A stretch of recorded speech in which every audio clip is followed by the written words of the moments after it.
ایک دھوبی کے پاس محل سے کپڑے دھلنے آیا کرتے تھے اور وہ میاں بیوی کپڑے دھو کر استری کر کے واپس محل پہنچا دیا کرتے تھے۔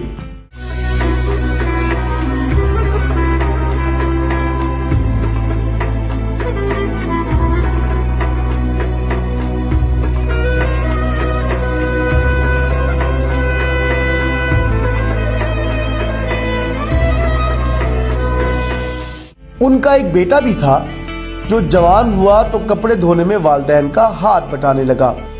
کپڑوں میں شہزادی کے کپڑے بھی تھے جن کو دھوتے دھوتے وہ شہزادی کے نادیدہ عشق میں مبتلا ہو گیا۔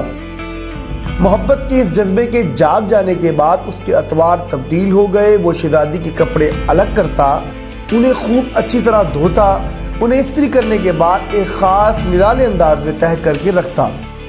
سلسلہ چلتا رہا۔ آخر والدہ نے اس تبدیلی کو نوٹ کیا اور دھوبی کے کان میں کھسر پھسر کی، یہ تو سارے خاندان کو مروائے گا، یہ تو شہزادی کے عشق میں مبتلا ہو گیا ہے۔ والد نے بیٹے کے کپڑے دھونے پر پابندی لگا دی۔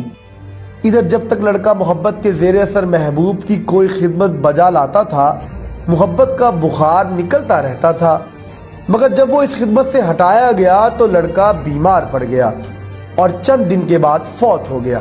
ادھر کپڑوں کی دھلائی اور تہہ بندی کا انداز بدلا تو شہزادی نے دھوبن کو بلا بھیجا اور اس سے پوچھا کہ میرے کپڑے کون دھوتا ہے؟ دھوبن نے جواب دیا، شہزادی عالیہ میں دھوتی ہوں۔ شہزادی نے کہا پہلے کون دھوتا تھا؟ دھوبن نے کہا میں ہی دھوتی تھی۔ شہزادی نے اسے کہا یہ کپڑا تہہ کرو۔ اب دھوبن تو ویسا طے نہیں کر سکتی تھی، چنانچہ شہزادی نے اسے ڈانٹا اور کہا تم جھوٹ بولتی ہو، سچ سچ بتاؤ ورنہ سزا ملے گی۔ دھوبن کے سامنے کوئی دوسرا رستہ بھی نہیں تھا، کچھ دل بھی غم سے بھرا ہوا تھا۔ وہ زاروں قطار رونے لگ گئی اور سارا ماجرا شہزادی سے کہہ دیا۔ شہزادی یہ سب کچھ سن کر سناٹے میں آ گئی۔ پھر اس نے سواری تیار کرنے کا حکم دیا اور شاہی بگی میں سوار ہو کر پھولوں کا ٹوکرا بھر کر لائی اور مقتول محبت کی قبر پر سارے پھول چڑھا دیے۔ زندگی بھر اس کا یہ معمول رہا کہ وہ اس دھوبی کے بیٹے کی برسی پر اس کی قبر پر پھول چڑھانے ضرور آتی۔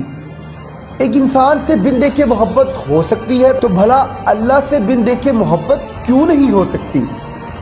انسان سے محبت اگر انسان کے مزاج میں تبدیلی لا سکتی ہے اور وہ اپنی پوری صلاحیت اور محبت اس کے کپڑے دھونے میں بروئے کار لا سکتا ہے، تو کیا ہم لوگ اللہ تعالیٰ سے اپنی محبت کو اس کی نماز پڑھنے اور اطاعت میں اسی طرح دل و جان سے استعمال نہیں کر سکتے؟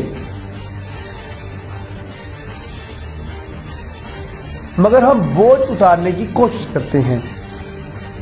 اگر شہزادی محبت سے طے شدہ کپڑوں کے انداز کو پہچان سکتی ہے تو کیا رب کریم ہماری محبت سے پڑھی گئی نماز اور پیچھا چھڑانے والی نماز کو سمجھنے سے عاجز ہے؟